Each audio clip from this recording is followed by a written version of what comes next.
12 disciples. 12 eras. They didn't just follow Jesus. They shaped the course of history. Let's rank them. Number 1. The traitor era. 33 AD, 12 men walk alongside Jesus, but one will seal his fate.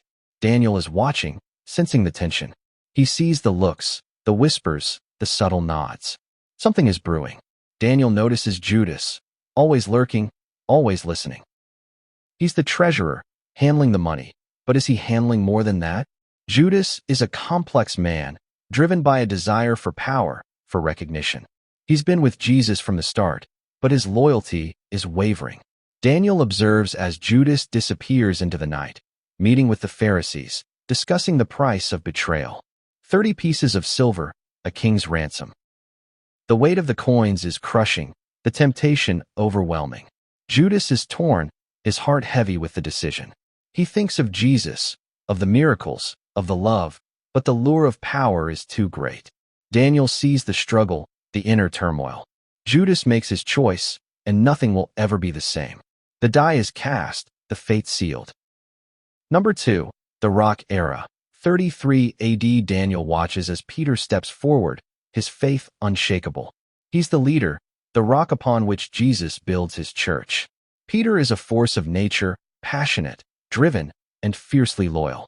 He's the first to speak, the first to act, always ready to defend. Daniel sees the fire in his eyes, the conviction in his voice. Peter is a true believer, unwavering in his dedication. He walks on water, his faith carrying him across the waves. He's the first to recognize Jesus, to acknowledge his divinity. But Peter is also impulsive, acting without thinking. He cuts off the ear of the high priest's servant, sparking a violent confrontation. Daniel observes as Jesus rebukes him, as Peter learns to balance his passion with wisdom. The lessons are hard, the growth painful, but Peter emerges stronger, his faith tempered like steel. Number 3. The Doubter Era. 33 AD. Daniel notices Thomas, always questioning, always seeking proof. He's the skeptic, the one who doubts. Thomas is a thinker, a rational man in a world of faith. He needs to see, to touch, to experience. Daniel sees the pain in his eyes, the frustration in his voice. Thomas is torn, his mind struggling to comprehend. He's not present when Jesus appears to the other disciples, and he refuses to believe. Daniel watches as Thomas demands evidence, as he asks to touch the wounds. Jesus obliges, offering his hands, his side. Thomas is shocked, his doubts vanishing in an instant. He's transformed, his faith renewed, his heart filled with joy. Number 4. The Zealot Era. 33 AD. Daniel observes as Simon, the Zealot, advocates for violence. He's the rebel, the revolutionary, seeking to overthrow the Romans. Simon is a passionate man, driven by a desire for freedom. He's willing to fight, to die, for the cause. Daniel sees the fire in his eyes, the conviction in his voice. Simon is a true believer, unwavering in his dedication. He's a complex man, torn between his faith and his politics. Daniel watches as Simon struggles to reconcile his love for Jesus with his hatred for the Romans. The tension is palpable, the conflict raging within. Simon is a powder keg, ready to explode. But Jesus calms him, teaching him to balance his passion with compassion. Simon learns to channel his energy, to focus on the message, not the method. Number 5. The Gentle Soul Era. 33 AD. Daniel notices John, the gentle soul, always caring, always compassionate. He's the peacemaker, the mediator, seeking to soothe. John is a kind man, driven by a desire to love. He's the closest to Jesus, the one he trusts. Daniel sees the love in his eyes, the warmth in his voice. John is a true friend, unwavering in his support.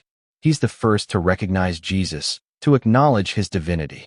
Daniel watches as John stands by Jesus, through thick and thin. He's the rock, the foundation, upon which Jesus builds his church. John is a steady presence, a calming influence. He's the one who writes the most, who records the events, who shares the message. Number 6. The Outsider Era. 33 AD. Daniel observes as Matthew, the outsider, joins the group. He's the tax collector, the outcast, shunned by society. Matthew is a complex man, driven by a desire for acceptance. He's willing to do whatever it takes to fit in. Daniel sees the pain in his eyes, the longing in his voice. Matthew is torn, his heart heavy with the weight of his past. He's a sinner, a man of questionable morals, but Jesus sees beyond the surface. Daniel watches as Jesus calls him, as Matthew leaves everything behind. He's transformed, his heart renewed, his life changed. Matthew is a new man, a follower of Jesus, a disciple. Number 7.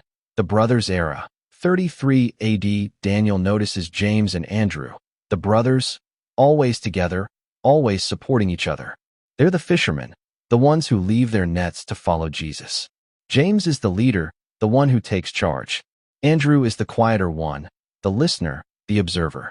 Daniel sees the bond between them, the love they share. They're a team, a duo, working together, standing together. James is the one who asks the questions, who seeks the truth. Andrew is the one who finds the answers, who shares the message. Daniel watches as they grow, as they learn, as they become. They're the foundation, the base, upon which Jesus builds his church. Number 8. The Young One Era. 33 AD, Daniel observes as Philip, the young one, joins the group. He's the newcomer, the rookie, eager to learn. Philip is a curious man, driven by a desire to understand. He's always asking questions, seeking answers. Daniel sees the excitement in his eyes, the enthusiasm in his voice. Philip is a breath of fresh air, a spark of energy. He's the one who brings the Greeks to Jesus, who shares the message with the world. Daniel watches as Philip grows, as he learns, as he becomes. He's a valuable member, a key player in the group. Number 9. The Other James Era. 33 AD, Daniel notices James, the other James, always in the background, always observing. He's the son of Alphaeus, the quiet one, the listener. James is a wise man, driven by a desire to understand. Daniel sees the depth in his eyes, the wisdom in his voice. James is a thinker, a philosopher, seeking to comprehend. He's a mysterious figure, a man of few words. Daniel watches as James grows, as he learns, as he becomes. He's a steady presence, a calming influence in the group. Number 10. The Last One Era. 33 AD, Daniel observes as Judas, the last one, seals his fate. He's the traitor, the one who betrays. Judas is a complex man, driven by a desire for power. He's willing to do whatever it takes to achieve his goal. Daniel sees the pain in his eyes, the longing in his voice. Judas is torn, his heart heavy with the weight of his decision. He's a tragic figure, a man of regret. Daniel watches as Judas realizes his mistake, as he understands the consequences. He's too late, the damage is done. Judas is left to pick up the pieces, to face the aftermath. Number 11. The Savior Era. 33 AD, Daniel notices Jesus, the Savior, always giving, always loving. He's the one who brings hope, who shares the message. Jesus is a compassionate man, driven by a desire to heal. He's willing to sacrifice everything for the sake of others. Daniel sees the love in his eyes, the warmth in his voice. Jesus is a true friend, unwavering in his support. He's the one who teaches, who guides, who leads. Daniel watches as Jesus grows, as he learns, as he becomes. He's the foundation, the base, upon which the church is built. Number 12. The Disciple Era.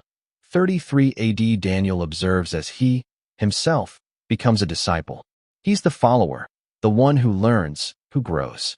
Daniel is a complex man, driven by a desire to understand. He's willing to ask questions, to seek answers. He sees the love in Jesus' eyes, the warmth in his voice. Daniel is a true believer, unwavering in his dedication. He's the one who shares the message, who spreads the word. Daniel watches as he grows, as he learns, as he becomes. He's a valuable member, a key player in the group. In the end, it's not about the ranking, it's about the journey. It's about the people, the stories, the struggles. Daniel has walked alongside Jesus, has seen the triumphs and the tragedies. He's learned, he's grown, he's become. The experience has changed him, has transformed him. Daniel is a new man, a follower of Jesus, a disciple. If you've made it this far, congratulations, you're a part of this journey. Now it's your turn.